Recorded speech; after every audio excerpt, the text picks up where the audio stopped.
We will complete our discussion of the attributes of God by discussing God's mercy, patience, and grace. God is merciful. And what is mercy? God's mercy means God's goodness towards those in misery and distress. God's mercy and judgment means that for his people, he does not give us what we deserve, but in view of Christ's work, spares us a harsh sentence.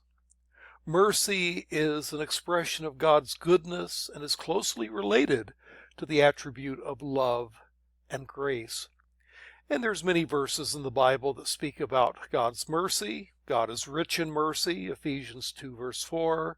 His mercies are great, 2 Samuel 24:14. Salvation itself is an expression of God's mercy, as it says in 1 Peter 1:3 and Ephesians 2 4 through 6. And we, in turn, as believers, are to reflect God's mercy. Blessed are the merciful, for they will be shown mercy, that is, shown mercy by God.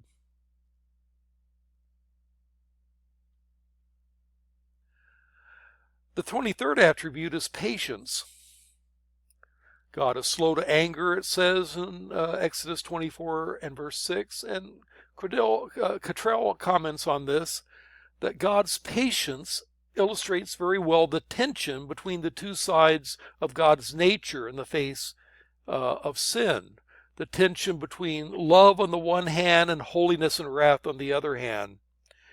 God in his patience gives people time to repent, time to be saved. It says in 2 Peter 3 and verse 9, the Lord is not slow in keeping his promise, as some understand slowness.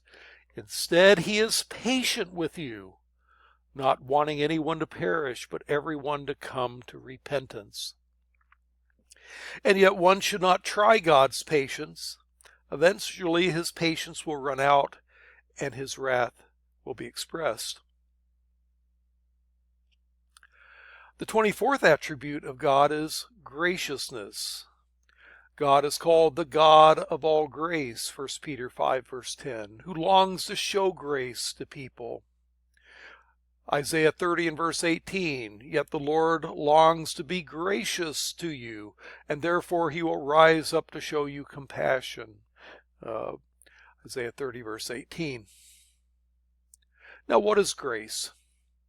The Greek word grace is charis, and charis means that which gives joy. It's actually derived from the Greek word chara, which means joy. And so grace in the first instance is that which gives joy. And we even have that usage in English when we speak of how of a graceful dancer or a graceful skater. It means that these things are done in such a way that it is a joy to watch it. It's in that sense that you have a graceful dancer. Now, another meaning of grace is a gift. It can be translated that sometimes, as in 1 Corinthians 16 and verse 3.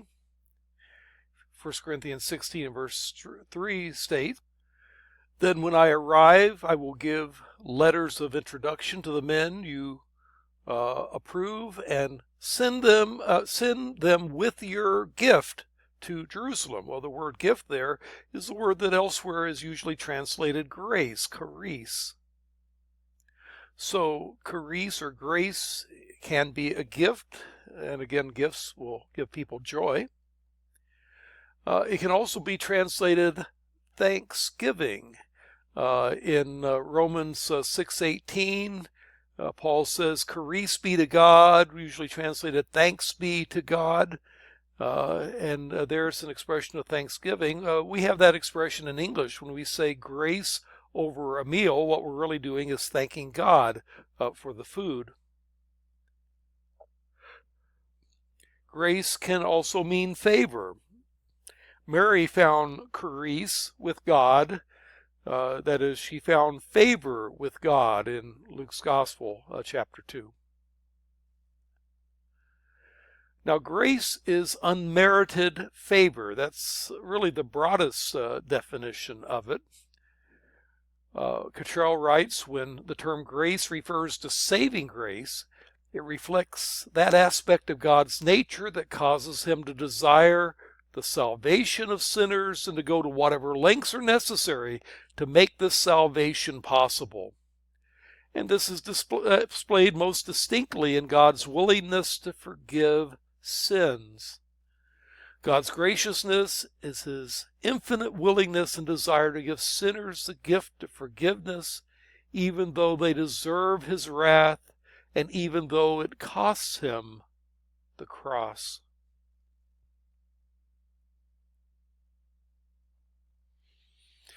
Grace is unmerited favor, for it is by grace you have been saved through faith. And this is not from yourselves, it's the gift of God, not by works, so that no one can boast. Grace means here in Ephesians 2, 8 and 9, unmerited favor. For the grace of God has appeared that offers salvation to all people, Titus 2, verse 11. We are all justified freely by his grace. Again, unmerited favor, Romans 3, verse 24. But you are a forgiving God, gracious and compassionate, Nehemiah 9 and verse 17. So what is grace?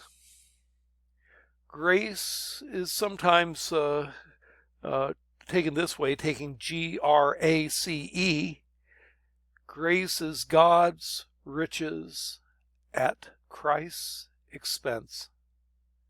That's what grace is in terms of salvation for us sinners. And so these attributes of God are all important aspects of who God is. You cannot take one attribute of God at the expense of another attribute of God. They must all be kept in the mix. So you can't take the grace and love of God in contrast with his holiness.